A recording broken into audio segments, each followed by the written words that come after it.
Hello everybody, my name is Henk de Berg. I'm a professor of German and a cultural theorist at the University of Sheffield. I'm here in the University of Sheffield to interview Gary Gerstle, Paul Mannan Professor of American History at Cambridge. Gary, welcome to Sheffield. Before we talk about your work, let's delve a little bit into your biography. You've been at Cambridge since 2014, but you were born and raised in the States, I think. Tell us a little bit about how you ended up at Cambridge. Well, that's an old story, actually. It begins in 1974-75 when I was an undergraduate at Brown University in the United States, and I had gotten interested in labor history, American labor history. There was very little. The British labor historians at the time were very distinguished and had set new standards for scholarship. So I thought if I want to do American labor history, I've got to sit at the feet of the masters in Britain. And I went to the London School of Economics for a year, my junior year abroad, 1974-75. I was 20 years old. And it was an extraordinary experience for me. My wife, who was also is also a historian, went to Britain a separate year. She was then doing African studies. She went to Birmingham. And for both of us, it was an eye-opening experience about different kind of intellectual culture, different relationship of the university to the public sphere that really, really intrigued us. And we always used to talk about coming back and never thought it would happen. We had a family, we had kids, we had jobs in different institutions.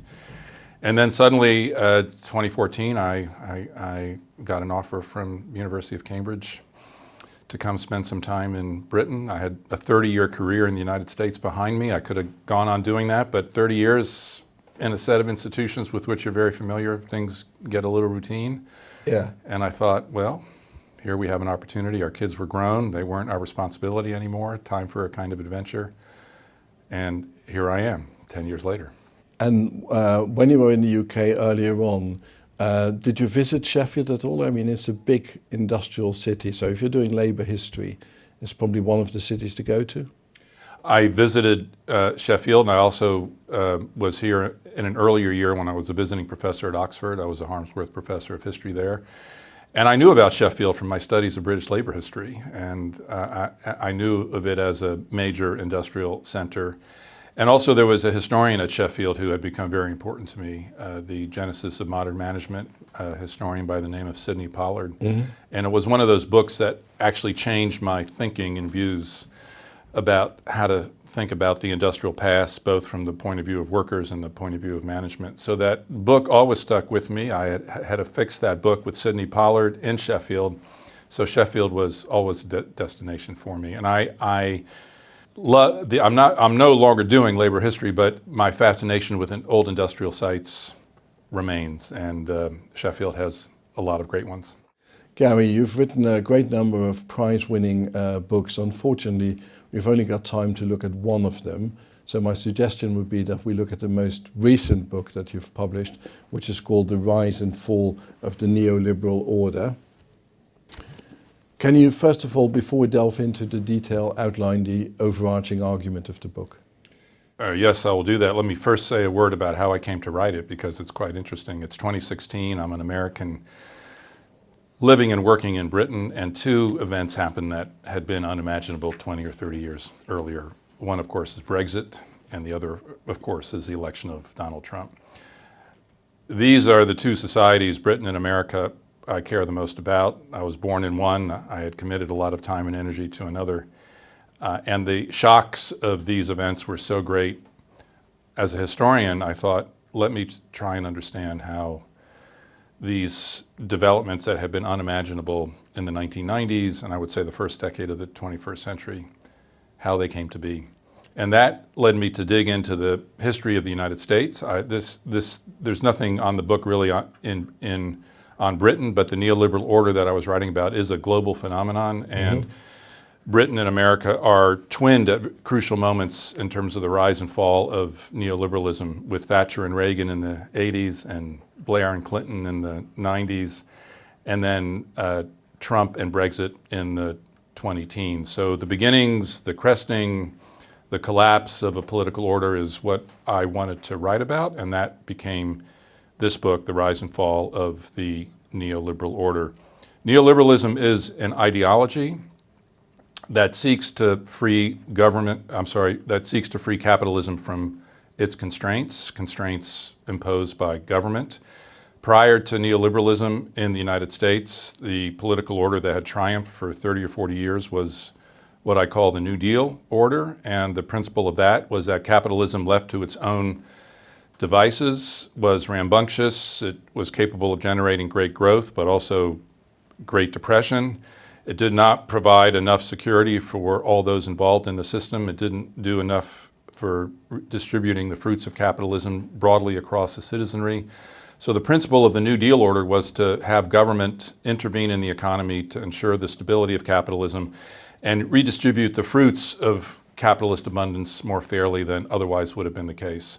This dominates America from the 1930s to the 1960s. It comes apart in the 1970s, and the 1970s is a decade when a new ideology that had been around for a long time but had not really sunk its teeth into politics, this being neoliberalism, gets its chance amidst the economic crises of the 1970s.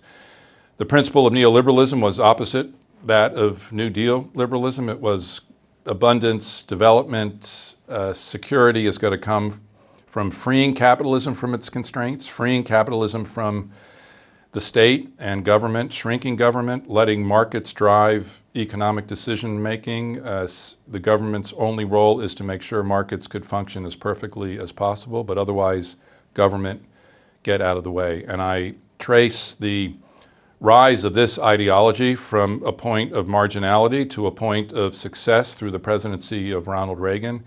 And then in the 1990s, it triumphs because it is able to exercise influence and hegemony, not just in the Republican Party, which had been the architects of this politics, but in the Democratic Party of Bill Clinton as well. And here my concept of political order becomes very relevant. Political order is not just about one party triumphing in this election or that.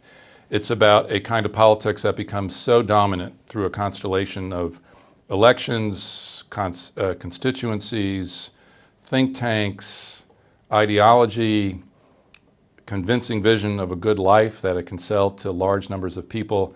It becomes so dominant that people who are involved in the political realm see no alternative but to acquiesce to its principles.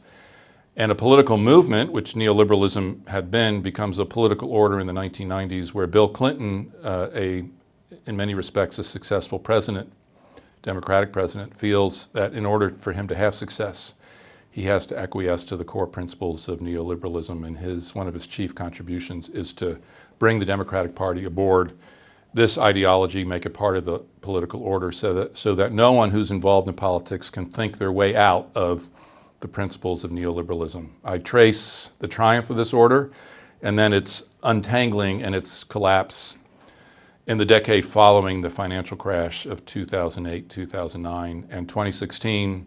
The election of 2016 holds a very special place in my conception of this book, in that two candidates, Bernie Sanders on the left, Donald Trump on the right, are the most dynamic players in America in 2016, and neither of them subscribes to the principles of neoliberalism. So this is the point at which the neoliberal order cracks. The neoliberal order comes apart. And so the order is something that then transcends political parties in the sense that in the case of America, both the Democrats and the Republicans are part of that political order. So as you say, it's both Ronald Reagan then and then George Herbert Walker Bush, but then also Bill Clinton. So Republicans and Democrats are part of that order. That's the idea, right? Yes, and when a political order fractures, ideas that had not been able to get traction, that had been on the margins and on the sidelines, suddenly have a chance to bid for popular appeal. And so the crack-up of a political order is a very interesting time because ideas thought to be heterodox, unworkable, dangerously radical, suddenly become appealing and popular. If this is an interesting time, it's also a dangerous time because some of those ideas that had been heterodox, there may have been good reasons why those ideas had been heterodox, and suddenly when they become dominant in party politics, they can lead to eventualities that are not good. Let's look at the unraveling of the neoliberal order in a moment. First of all, got a more general question. So does neoliberalism come out of liberalism? Is it a sort of logical successor to it? Out of classical 19th century liberalism? I think neoliberalism does come out of classical liberalism of the 18th and 19th century. These were a set of ideas that thought that argued that in order for economic development to really go forward, the state had to be removed from economic activity. And classical liberalism was emancipatory in its origins. It was entering societies that in Europe that were dominated by monarchs, aristocrats, the heavy hand of the monarch and the state on all kinds of economic enterprises. And the economy was thought to be for the glory of the monarch. And Adam Smith, the great Scottish economist of the 18th century, argued you can't build the wealth of nations this way. You have to let people truck, barter, and exchange as they see fit. And if you create those free markets, you will generate a kind of wealth in the world that had been unimaginable. And so in the context of the heavy hand of the state of the 18th century aristocratic monarchical states, that liberalism appears emancipatory and structures a lot of life in Britain and America in the 19th century. But then capitalism becomes so robust and it becomes so rambunctious and it becomes so chaotic that it is seen as not capable of regulating itself. And in Europe, ideologies arise. Socialism, the British Labour Party arise to offer a different view of how to constrain capitalism. In America, you never really get a successful Socialist Party and you never get a successful Labour Party. The Democratic Party tries to do the work that the Labour Party and the Socialist parties are doing in Europe. The question then becomes, what are they going to call their new ideology? And they call their new ideology liberalism. But it's not classical liberalism. It's a social democratic version of liberalism. And the key person who facilitates this transition is President Franklin Delano Roosevelt in the 1930s. I regard it as one of the great terminological heists in history, and it confuses Europeans to no end that what is a light form of social democracy would be recognized as a light form of social democracy in Europe is called liberalism in the United States. So what does that mean for people who want to return to classical liberalism, who want to get rid of FDR, New Deal liberalism? Well, they call themselves neoliberals, which simply means new liberals, and they have to find a way to distinguish themselves from the party of the Democrats that has stolen the term to imbue it with a social democratic meaning. And so neoliberal is the word they choose. Other politicians who embrace this call themselves conservatives. But the key theoretical architects of neoliberalism, like Milton Friedman, the economist, and Friedrich Hayek, another economist, they were never comfortable with the term conservative to describe themselves. They saw themselves as liberals in the classical sense and were forever bemoaning the fact that they couldn't call themselves liberals because that term in the United States had been stolen by the nasty Democrats. Conservative probably isn't the right term because capitalism is incredibly disruptive and even revolutionary in many ways. Why has there never been a successful socialist party in the United States? Well, it's I can't say $1 million question, it's £1 million question that we could spend hours talking about, and maybe 10% of the Amazon forests have been felled by scholars in America trying to answer this question. They've given different answers. The frontier as a safety valve so poor workers could escape and become independent farmers. The ethnic heterogeneity of the American working class, the racial heterogeneity, which made common cause and common consciousness very, very hard. I tend to locate it in a deep suspicion of government in America, which goes back to the American Revolution of the 1770s and 1780s, where the architects of the American Revolution saw the chief threat of tyranny in overweening government power. This renders the United States distinctive and different from Europe. And this theme of suspicion of government power runs like a red thread through all of American history. And by government power, I mean the power of the central state, the power of Washington, D.C. And if you have deep suspicion of government power, you're going to have difficulty getting support for socialism, because what is the primary program of socialism in the 20th century? It's the state either managing or supplanting the private economy. Supplanting is what the communists did. Managing is what the socialists and then the social democrats did. You need a big state to manage capitalism in the public interest. And if you're living in a society where suspicion of that big state precedes any kind of socialist recommendation, you're going to have a lot of difficulty getting a lot of Americans to get behind you for that reason. So I located in this deep suspicion of government power, centralized government power, which of course is also encoded in the Constitution that the United States got in the late 1780s and is still living with. Yeah, it's interesting, that distinction between the United States and Europe, and as you say, you can see it in the word liberal. If you use the word liberal in Germany or France, that basically means someone who's in favor of the free market.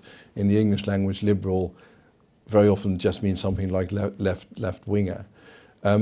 So you've got this idea that government can actually do good for the people, emerging and being put into practice by Franklin Delano Roosevelt in the 30s, the New Deal and so on. And you say that order is then replaced by the neoliberalism ushered in by Ronald Reagan. Can you talk a little bit about that? How did that happen? The critical set of events occur in the 1960s and 70s. The New Deal of Franklin Roosevelt had been very successful in political economic terms, in terms of managing capitalism, using Keynesian techniques to manage the private economy and the public interest.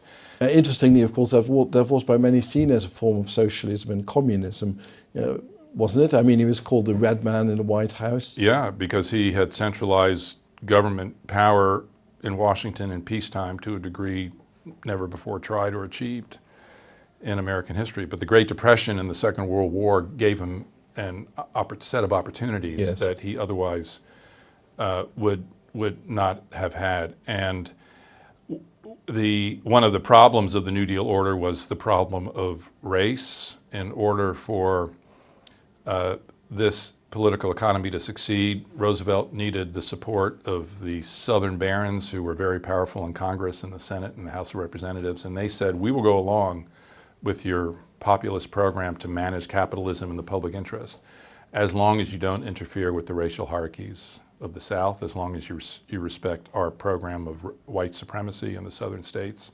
Roosevelt felt he had no alternative, so he went along with that. But blacks were becoming an important constituency of the Democratic Party, and they found this deal with the devil increasingly unacceptable, and the civil rights movement gathers steam in the 50s and 60s, and the Democratic Party is forced to deal with race in the 1960s in ways that had not been forced to do in the 1930s. And this introduces a deep division in the Democratic Party, especially because the Democratic Party had been so strong in the South, the land of white supremacy. And once the Democratic Party commits itself to racial justice and racial equality, a program that was long, long overdue, it divides the Democratic Party deeply and weakens it and makes it vulnerable. And then there are two sets of economic changes in the 70s that render the Keynesian toolkit that the Democrats have been using to manage the economy not very helpful anymore. One was we can describe as the revolt of the global South against the global North. The global South understood as a repository of critical raw materials for industrial expansion, none more important than petroleum, and US and UK oil companies have been controlling the drilling and the extraction of oil and the setting of prices in Saudi Arabia and elsewhere. And as a result of the Israel-Arab War of 1973 and then the overthrow of the Shah of Iran in 1978 and 79 by Islamists, there's organization in these Muslim countries to control their own resources and to begin to dictate to the global North how much oil they will be drilling, how much they're going to sell, and at what price. And the prices skyrocket and throw the economies of the global North, which had been dependent on and gotten accustomed to cheap energy, into crisis. Suddenly, they can no longer produce with anything near the efficiency. And so industries in the global North begin to shut down. People are thrown out of work. Urban crises intensify. This is one problem, and this is global for the global North. It's not just the United States. The other factor was the recovery of the industrial economies of Europe and Japan from the devastation of World War II. The U.S. came out of World War II as the only industrial power with its industrial plant intact. The industrial plant of Britain had been severely damaged, of France, of Germany, of Belgium, of Italy. Japan had been largely destroyed. And so for a period of almost 30 years, U.S. manufacturers, U.S. industry had their way with the world. They dominated. Their products were the only ones that mattered. And as often happens in those situations of monopoly and oligopoly, the managers of these corporations get a little fat, pay dividends that are a little too high, don't pay sufficient attention for the need for technological innovation and efficiency. They get used to a kind of comfort. And that comfort is disrupted and then destroyed in the 1970s because several economies, especially those of Germany and Japan, suddenly become very serious rivals of the United States. The U.S. has had a hand in rebuilding the European economies and also of Japan, the Marshall Plan in Europe, and tremendous aid to Japan in part to forestall the spread of communism in East and Southeast Asia. And the U.S. is unprepared for this competition. You see it in particular industries, notably automobile manufacturing from Japan, steel manufacturing, and also electronics. Japan becomes a big rival to the United States. And so suddenly the U.S. has competitors in the world, and it is not prepared for this competition. And the combination of petroleum shocks on the one hand and industrial rivals on the other begin to make the American economy malfunction. The Keynesian toolkit that the New Deal order economists had depended on is no longer working. Things that are happening are not supposed to happen. If you have inflation, you had severe inflation in the United States in the 1970s. You're not supposed to have severe unemployment, but you have severe unemployment in the United States at the same time that you have severe inflation. It's a puzzle for economists because these two tendencies are meant to work in opposite directions. Keynesians don't have answers for this. American pundits and critics begin to talk about a misery index, which has no actual economic meaning. They just add the inflation rate to the unemployment rate. It has no real meaning as an economic measure. But you added inflation, which was running about 12 or 13%, to unemployment, 7 or 8%. You're over 20%. And once you get over 20% in some measure of economic ill-being, people begin to make comparisons to the awful 1930s. And oh my God, we might be going back there. And this becomes the circumstance in which a set of ideas that had been on the margins, that had been around, but had had no chance for achieving popular appeal, begin to move into the mainstream. And those are the neoliberal ideas. Does that neoliberalism also paradoxically come out of the late 60s and 70s in the sense that that's an era where people become much more, where you get a sort of an individualization of society? Yes. So you leave sort of the idea of a society of people working together and solidarity and so on, and people begin to emphasize their own individual rights. One of the weaknesses of the management style of the New Deal order is that it was dependent on having these big institutions to manage the economy, to manage labor employer conflict, big labor, big corporations, big government, operating in unison, often doing a good job. But what begins to emerge is a critique of bureaucracy and the massification of society and individual autonomy and individual freedom getting lost in these mass institutions that are rising all around. One of the controversial elements of my book is my location as some of the impetus for neoliberalism, not on the right, but on the left. On the left, yes. In the counterculture and in the new left movements for whom individual freedom, authenticity become very, very important, and freeing the self from larger societies. And the new left becomes as critical of, in some respects, of big government and of big labor as they are of big corporations.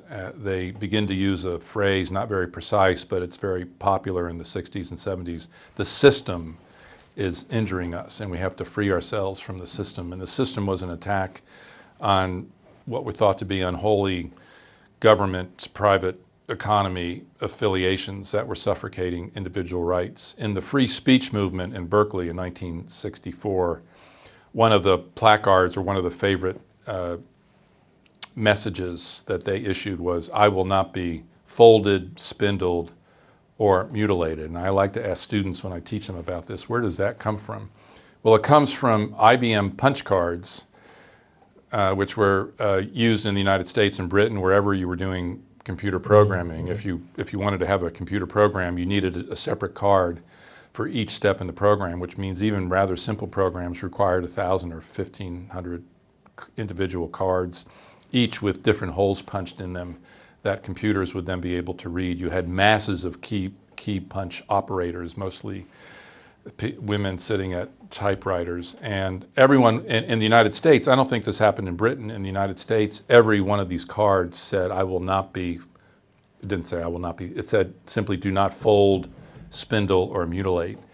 And the New Left protesters were imagining themselves as being just one small card among 1,000 or 2,000 or 5,000 or 10,000 indistinguishable Cogs in the cards. machine to change the image. Yes. Cogs in a machine, precisely. And so to free themselves from the weight of these overbearing institutions which had massified society and denied freedom and opportunity and recognition to individuality, the elements of the New Left begin to talk about shaking off the power and influence of the state so as to free human beings and free their consciousness from all constraints. And it's interesting in this regard that some of the pioneers of the personal computer revolution, because IBM was the target, these were mainframes, the computers were huge. The personal computer was in the hands of Steve Jobs and his associates who are going to build Apple, are being built by hippies who want to free themselves from the constraints that a bureaucratized society had imposed on them. And even though they're not pro-capitalist in any meaningful way at this early stage, they facilitate attacks on a political order that had prized economic security, fair distribution of wealth between the rich and the poor, big state organizations to spread welfare. They had prioritized this over the free expression that many individuals sought. So in this way, I argue, and still do argue, that the New Left unwittingly helped to made neoliberalism possible. Making neoliberalism possible, and also developing a situation where they would get adherence, not just on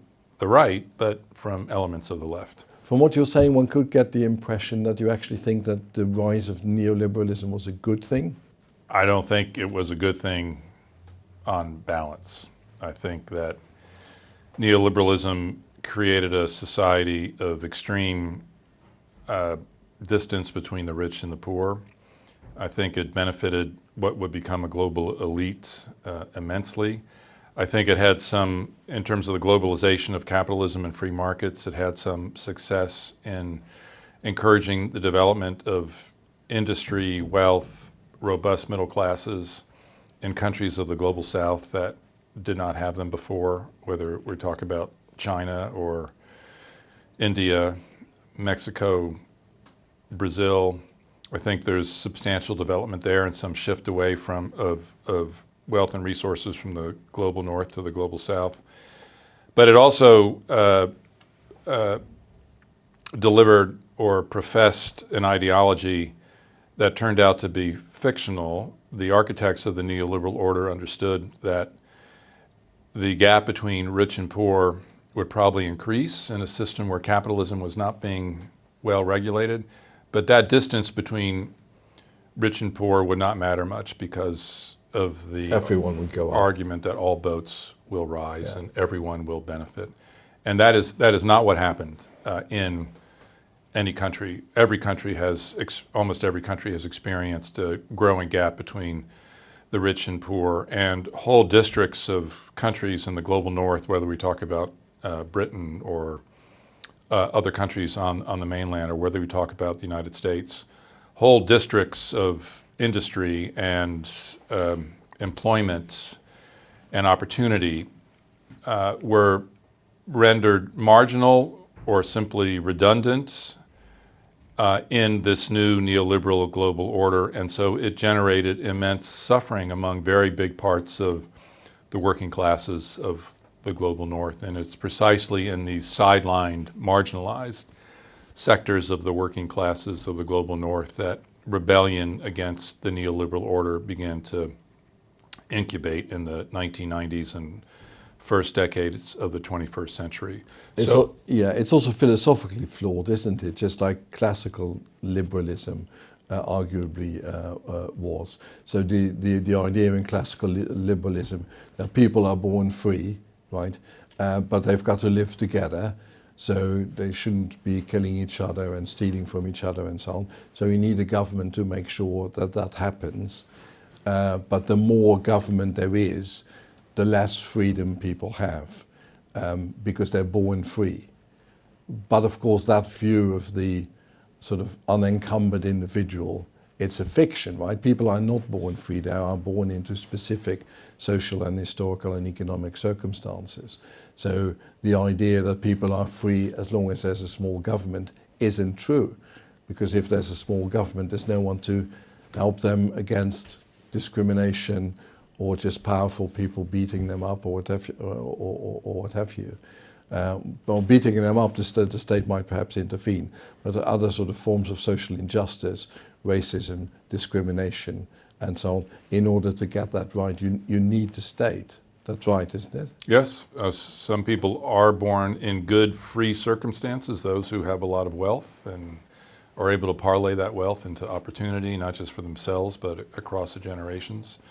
But you're right. Many people are not born free. They're born into hierarchies that may be private. They may be public. They need assistance in order to realize their opportunity. And I also believe that capitalism, left to its own devices, becomes chaotic, becomes often dangerous in terms of the boom-bust cycle, in terms of the ability of the busts to throw enormous numbers of people out of work and to create enormous amounts of suffering. And I believe that capitalism works best when it's regulated and where people are given by government the opportunity to participate fully in the economic activities of their society, and also in which the government undertakes to regulate capitalism in the public interest, to ease the booms and busts, to cushion those people who are thrown on hardship through no fault of their own, and also to redistribute some of the fruits of capitalism to those lower in the social order, the middling and the poor, because a capitalist society without a government to regulate the distribution of wealth is going to head ultimately toward disaster. You see Ronald Reagan as the primary architect of this neoliberal order, is that right? The primary political architect? The primary political architect. He's not the intellectual architect. These ideas have been developed by Friedrich Hayek, Milton Friedman, other economists for quite some time, from the 1940s to the 1970s. But he is the political architect of the neoliberal order. He's the general marshaling the forces, getting himself elected in what we now have to regard as a historic election in the United States. He had been a committed free marketeer. He had been a committed opponent of big government. He saw the New Deal as being on the road to collectivist tyranny that would eventuate in the U.S. eventually being indistinguishable from Stalin and Khrushchev's Russia, Soviet Union. And so he is elected on the principle of declaring that he is going to take apart the big state and free capitalism from its shackles and restore freedom to American individuals, which is, after all, what the promise of the American Revolution was all about. And you see him as someone who's doing this absolutely consciously, not sort of as a stooge of outside forces, a guy who doesn't really know what he's doing, with a wife who dabbles in astrology and all the rest of it. But you see him as a very clever, cunning, capable politician. Absolutely. He was a serious man. And for me to write about him in this way required me to revise my own understanding of him, because I lived through the 80s and I lived through his election, and many of us thought of him as stooge-like. He couldn't identify a book he had read. He seemed to be a fabulist who confused movie truth with reality. With reality. He seemed to be just imagining the world to correspond to what the image of the world he had in his own head. He seemed to be not very smart and not very sophisticated, and a movie star who was all about entertainment and really was being managed by other people for their ends. And I had to come to the conclusion that this was the wrong way to see Ronald Reagan. He, as early as the 50s, was reading Friedrich Hayek on train rides as he was going around to General Electric plants to give pitches to their employees across the country about the value of free enterprise. He had come to the conclusion, even though his first political affiliation was with the New Deal and Franklin Roosevelt, he had come to the conclusion by the late 40s and early 50s that a big state and what came to be called American liberalism was going to doom America. He was consistent about his views. He developed them over a long period of time. He was an experienced politician because he served 2 terms Two-time governor, yes, as governor of California, which was a very hard state to manage through the rambunctious, rebellious 60s and early 70s. He had to deal with both vast student protest and vast racial protest. So he's not a newbie. He's not someone who just came off a movie set. He understood what he wanted to do, and he had a plan for America. And he is the one who changes the zeitgeist, who ushers in a period when government is really thought to be the enemy of not just capital, but ordinary people. And he's able to spread this as a kind of gospel and convince people that the true mission of the American Revolution was to free people from government tyranny. And there he was, President Ronald Reagan, after 30 years of a New Deal, pushing the U.S. toward collectivism and government tyranny. He was going to turn that around. And he substantially does turn America around. He doesn't take apart the big state nearly as much as he wanted to, because government actually grows under Ronald Reagan. It grows. A big part of that is the military-industrial complex that is growing, because he wants to defeat the Soviet Union and obliterate it from the earth. And also, once you have established government institutions, even if you dislike them, they are actually hard to dismantle, because they are doing things that many people like delivering Social Security, pension checks to old people. But he certainly changes the zeitgeist in America and convinces majorities of Americans that government is the problem, not the solution, and that freedom in America will be enhanced and prosperity will be enhanced if markets are freed from government control. And he sets in motion a series of policies that are going to continue to grow and mature and be enacted not just by Republican presidents, but by Democratic presidents as well. And these policies are oriented at deregulation, as freeing the animal spirits of the market, as freeing capitalism from constraints and allowing the full potential of the American economy to be fulfilled. Capitalism unbound, we might say. Putting also this sort of ideology across, as you say, that the state needs to be as small as possible.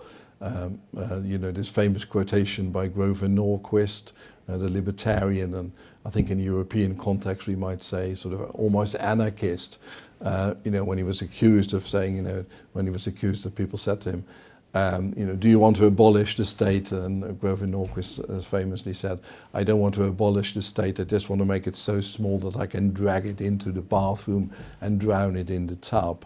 And that's the kind of thinking that sort of was prevalent during Reagan.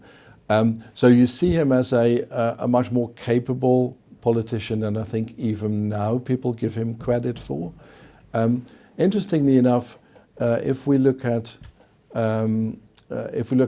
Reagan now, there are a lot of anti-Trump Republicans who see Reagan as sort of the anti-Trump, the antithesis to Trump, a warm, inclusive president, someone who talked about the shining city on the hill and all the rest of it, But you actually have some harsh words, some pretty harsh words for Reagan's policies in terms of racial matters. He oversaw what would become a regime of mass incarceration, of locking up huge numbers of prisoners until this didn't happen under his presidency, but he set it in motion. But when this new regime matures in the 1990s and first decade of the 21st century, the United States is going to be locking up a huge number of people in jail, disproportionately minority, African American, and Latino, to the point where the U.S. is going to have the biggest population, incarcerated population in the world of any single country, both in absolute terms and in proportional terms. It becomes a staggering feature of American society, and it begins in the 1980s under Ronald Reagan. And he did that, you argue, to shore up his political base. So this was a conscious decision again on his part, is that right? Well, he wanted to, he had to draw on new constituencies in order to make the Republican Party a majority party. And one of that constituencies is the white South, which, especially in the 1980s, switches from what had been a Democratic Party bastion through the New Deal era into a Republican Party bastion. And he is using coded signals and dog whistles to indicate to white Southerners that he is their friend and he is going to support their efforts to, in a variety of ways in the civil rights era, reinscribe forms of racial hierarchy and discrimination against African Americans into public and private life in America. One of the issues I puzzle through is how can he join his small government motto to this project of renewed racial discrimination, and he comes up with a kind of ingenious formula for connecting the two, and I regard it as one of his political achievements. It's not one I admire, it's one I detest, but one sometimes has to recognize the success of detestable programs, because if one wants to dismantle them, one first has to see them clearly. Yes. And the way in which he connects them is to say that the civil rights revolution has created this enormous new bureaucracy of re-engineering American life so as to root out racial discrimination wherever it appears. So suddenly employers have to fill out forms to government agencies, and the parents are no longer free to send their children to the neighborhood school. They're being ruled by a distant educational bureaucracy that is dictating what used to be local choice. People can't choose who they want to hire anymore. This is the critique that Reagan is making, that all these moves are being made or compelled by government agencies to force individuals to associate with people or have their children associate with people who they might not want them to associate with.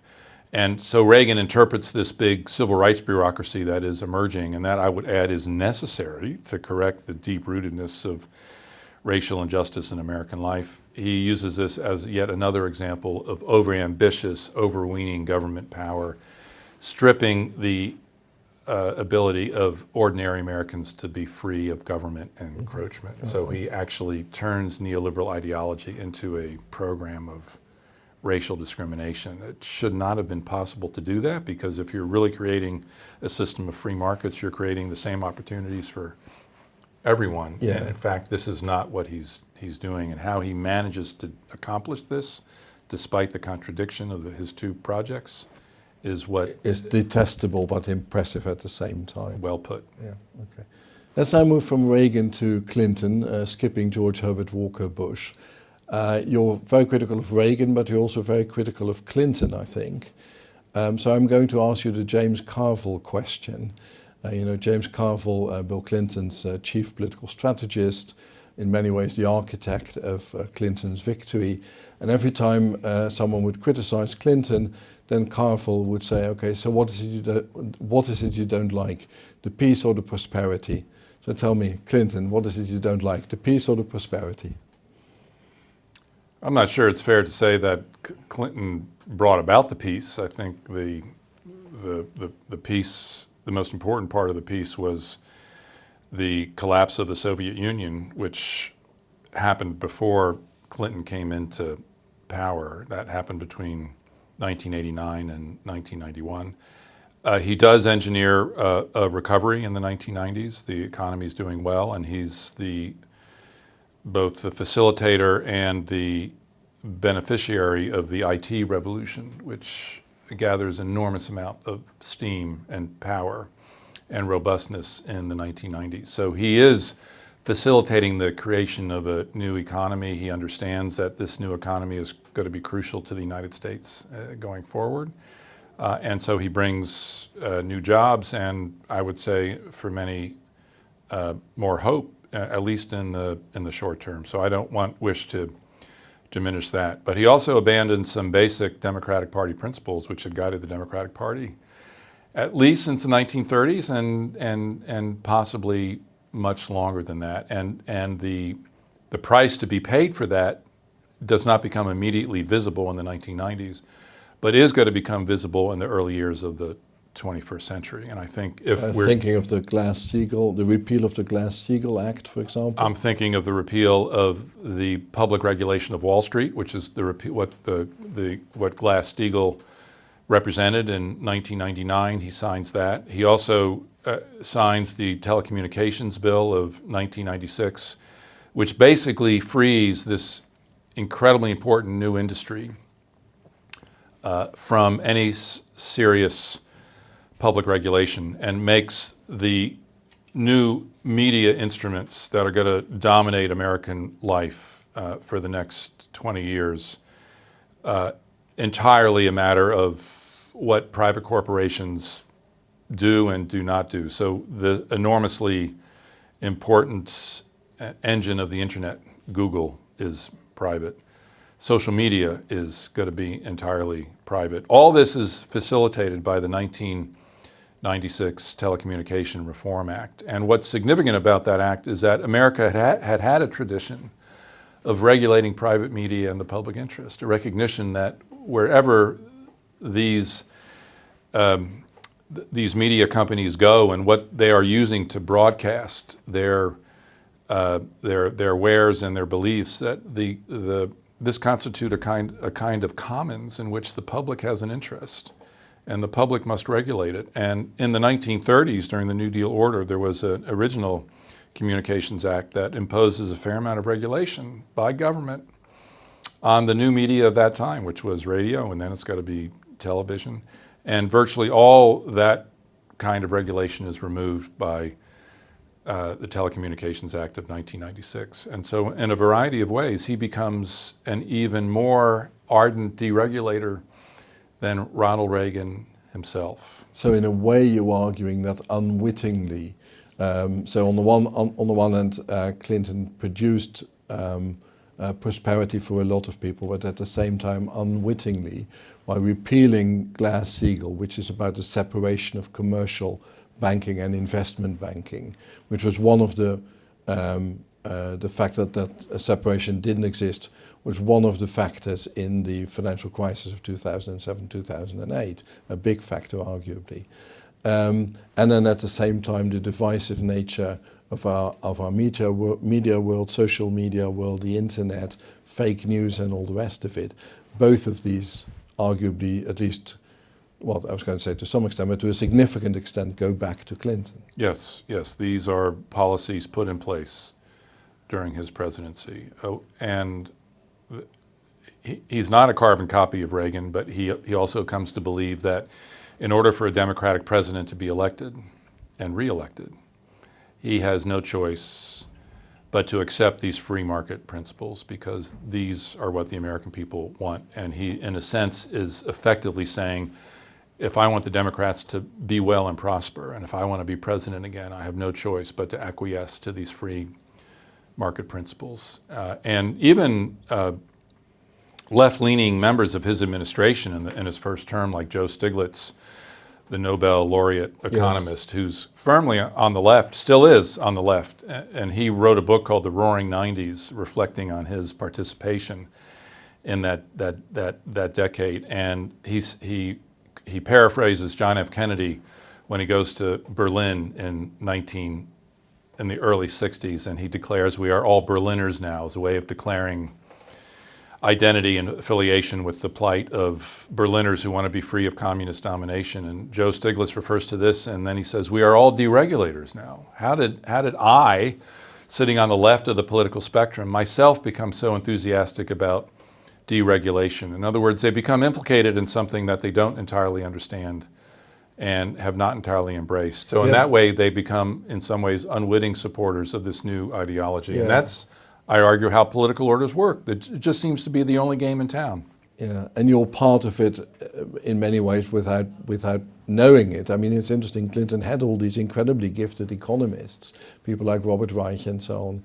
And yes, they say, as you say, then they all become deregulators. Yes. Now, Robert Reich leaves the administration after the first term because he sees what's going on. Yeah, that's true. If you now fast forward to the next Democratic president, Obama, he was still part of that neoliberal order according to you as well. Is that right? Yes, and in order for me to come to that conclusion, I had to revise my thinking about Obama that I had written about in an earlier book, American Crucible, Race and Nation in the 20th Century, and I did an updated version of that in 2017, adding a chapter on race and nation in the age of Obama. And there I treated him as a transformational president. He came into office with enormous hopes that America was finally putting its sordid racial past behind it, and it really did seem like a transformational moment. But as I was writing the last chapters of this book, The Rise and Fall of the Neoliberal Order, I was forced to change my thinking. And as I thought about his response to the 2008-2009 financial crash, which is one of the defining events of the early 20th century in the United States and in much of the world, I came to the conclusion that he was still bound by many of the neoliberal principles and sometimes the same advisors who had guided Bill Clinton in the 1990s.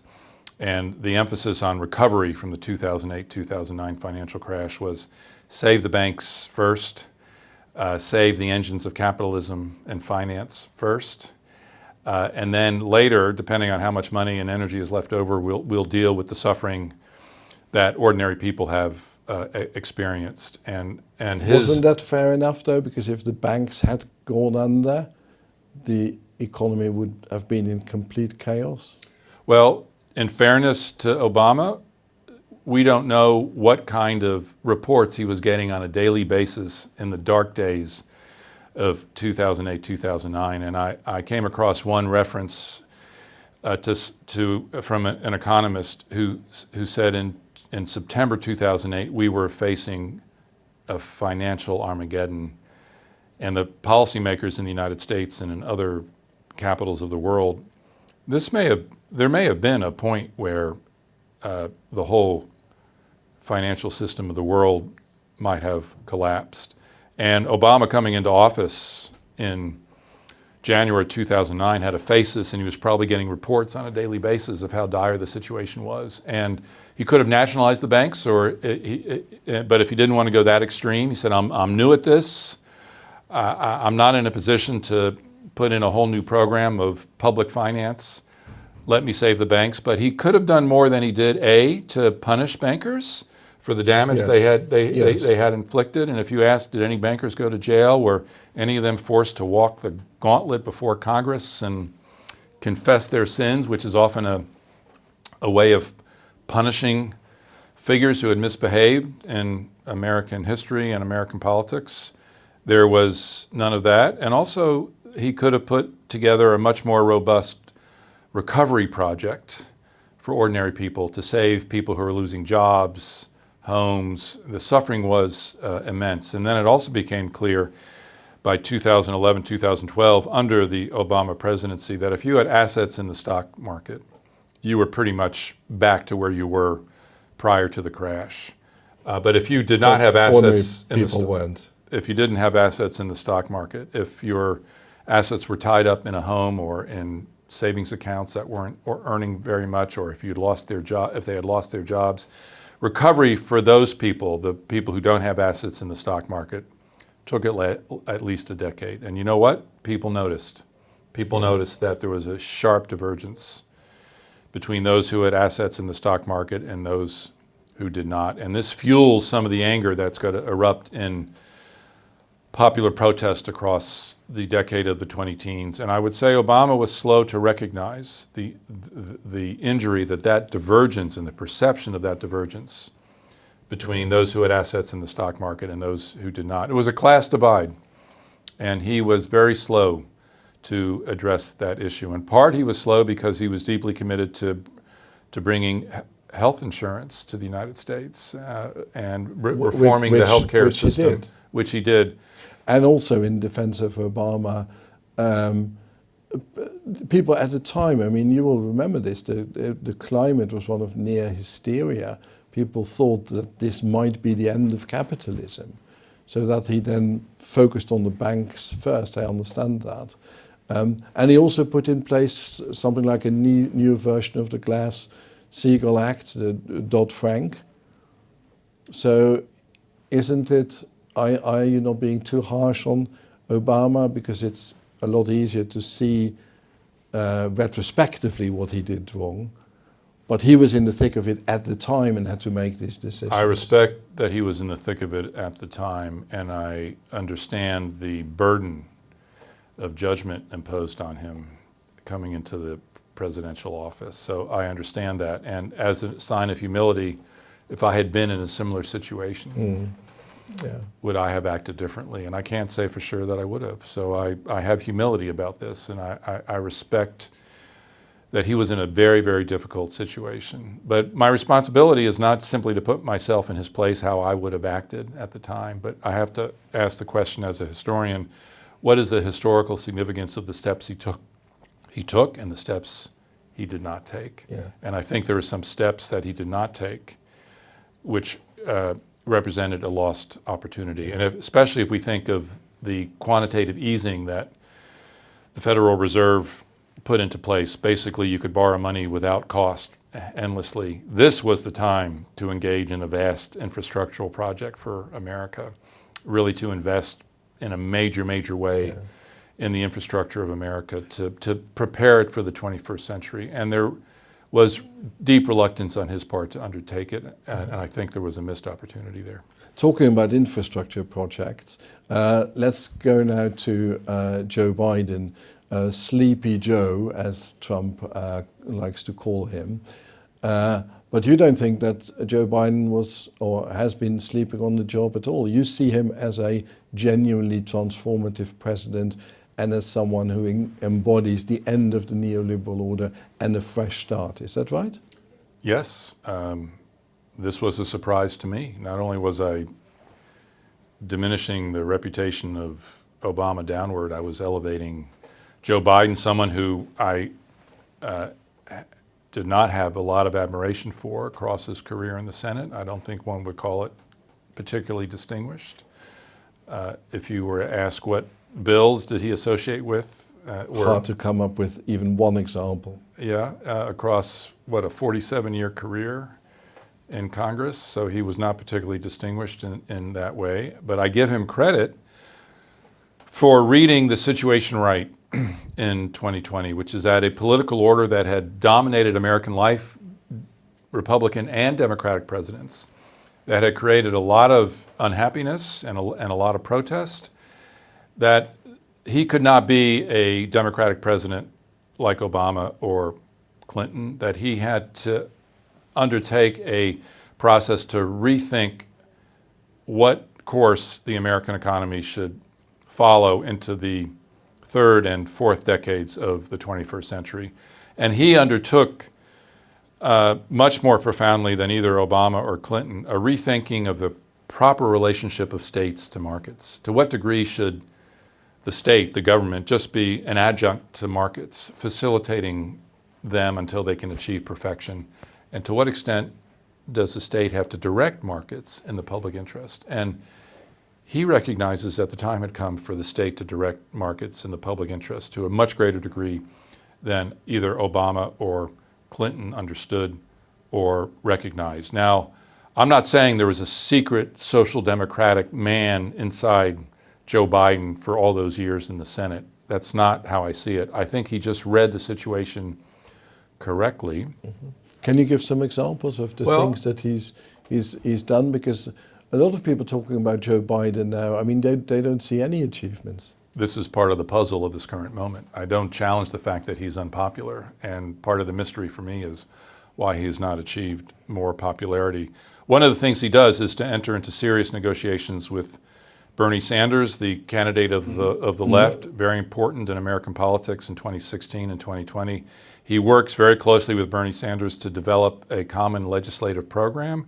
And the Democratic Party has advanced furthest in the 20th century over its history when the left and center of the Democratic Party were in some kind of productive dialogue. They were not under Clinton or Obama. They were under Biden. And out of this come some major bills, $1 trillion infrastructure bill, the greatest investment in infrastructure since the 1950s when Dwight D. Eisenhower built the Interstate Highway Program, arguably the greatest since FDR's halcyon days of the 1930s. The so-called Inflation Reduction Act, which was not about reducing inflation at all, but having a $400 billion investment in green energy, the biggest investment in green energy ever in American history, and then a massive program to reshore the manufacturing of computer chips away from East Asia and especially Taiwan into the United States. Also, hundreds of billions of dollars. If you add these three projects together, this constitutes something that begins to approach what the New Deal was doing in the 1930s and represents a degree of public investment in either public goods or in shaping private industry to public ambitions greater than any Democratic president since Franklin Delano Roosevelt. Now, if Joe Biden is re-elected, he will be able to continue that work. If Trump is re-elected, what will happen? How do you see the role of Trump in the emergence and then fall or potential fall of the neoliberal, or the fall, I guess, the disintegration of the neoliberal order? What role did Trump play in this as president? Well, I think Trump was the first president to break with neoliberal orthodoxy. He's a manipulator. He built his career on manipulating markets. He doesn't believe that markets can be perfected and that if the government just stays out of the way, capitalism will be perfect. He's a deal maker. He's a player. He understands that markets are frequently imperfect, corrupt. His position relative to markets is that he wants to take advantage of them in his career prior to the presidency, to enrich his own wealth.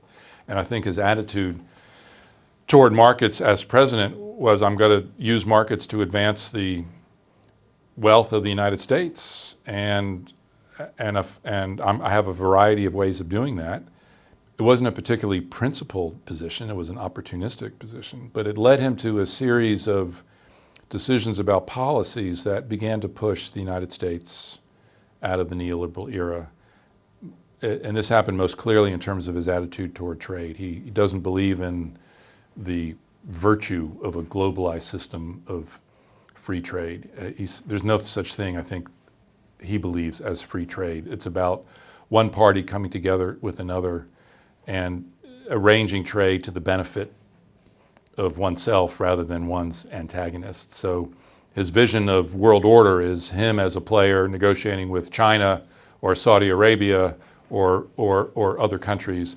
And this may lead him to a kind of protectionism, which was the case with China, and breaking with the belief that if China is just brought more and more into a free trade global world, they will begin to democratize. He says, I don't care about democratization in China, maybe not even in the US. I'm going to have a set of policies that are going to advantage the United States vis-a-vis China in the short term. And that turned out to be programs of tariffs, which was the first declaration against the principles of involving the whole world in a system of global free trade. It was a system to which Obama was deeply committed. It was a system to which Clinton was deeply committed. It was a system to which Reagan was deeply committed. Trump is one of the first to break with that. And interestingly, Biden has continued many of those tariff policies toward China. Did he not also try and continue the deregulation, though?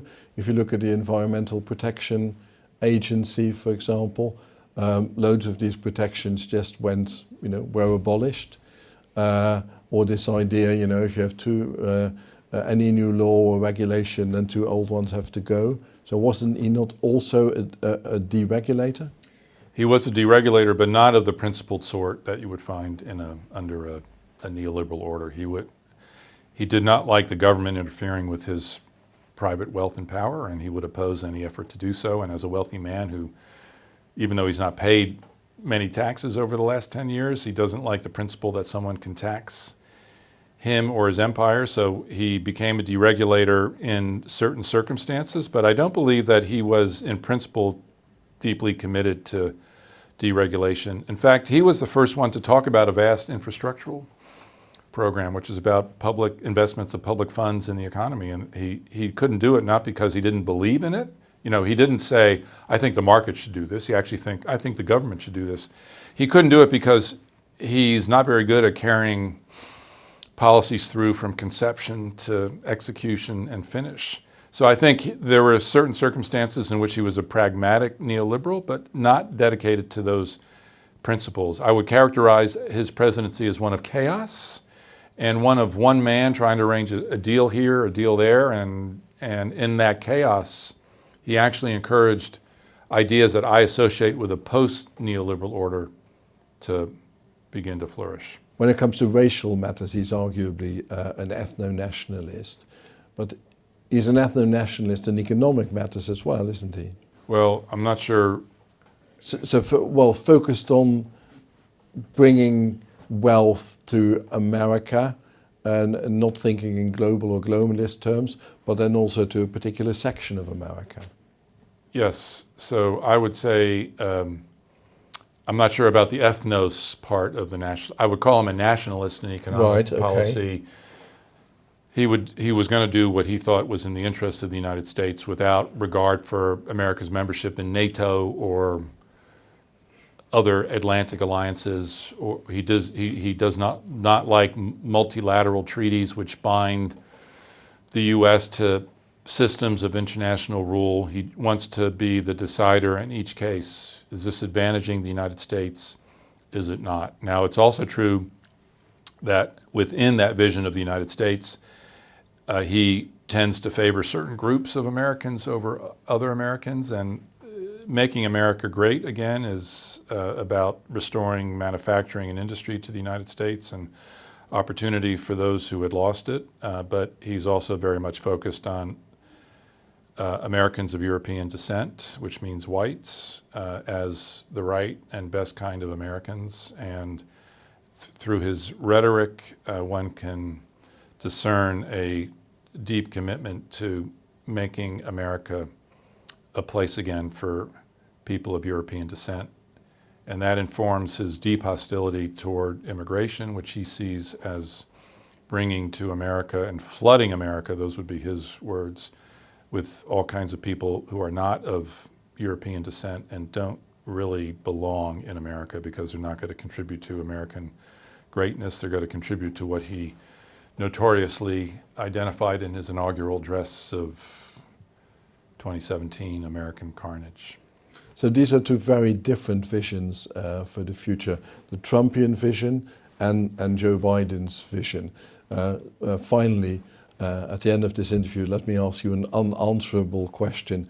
Which of the two is going to win? I don't know. Stay tuned for the rest of 2024. I think Trump has been a phenomenal figure in American politics. Anyone else who has suffered the losses that he has experienced would have accepted defeat. And not only has he not accepted defeat, he claims he has never been defeated, that his alleged defeat in 2020 was the result of massive fraud. And he has carried a large part of the Republican Party with him through what I would characterize as a very big lie. Now, he can't win in November 2024 simply with his base. He's going to have to attract quite a number of Republicans who are not part of the MAGA core. And he's also going to have to attract a significant number of Americans who identify themselves as independence. And so I think his survival and his control of the Republican Party is much greater than I would have predicted after his loss in 2020. And so one has to take his campaign to be elected president again very, very seriously. And he has shown himself to be a very capable and charismatic politician in American life who is able to bring attention on himself and survive all kinds of reversals that would have doomed what he would call lesser mortals. Losers. And he's running against a presidential candidate, the incumbent president, Joe Biden, who a lot of Americans, even those who support him, regard as too old and too infirm to be elected again, who do not like Kamala Harris as vice president, who would inherit the presidency should he become disabled or die in office. And this complicates the decision-making that Americans are going to have to make. And I think it's got to be a close contest in 2024. A lot of it's going to depend on how each party is successful in turning out its base. And the decision is going to be made by a few states by a very slender margin. So I think I can't predict who's going to win. I can tell you who I would like to see win, but that's not the same as giving you a prediction that this person or that person is going to win the election. I think we genuinely don't know, and anyone who claims to know is really basing it on information that is not reliable enough to make those sorts of predictions. Spoken as a true historian, Gary Gerstle, thank you very much for doing this interview. Thank you for having me.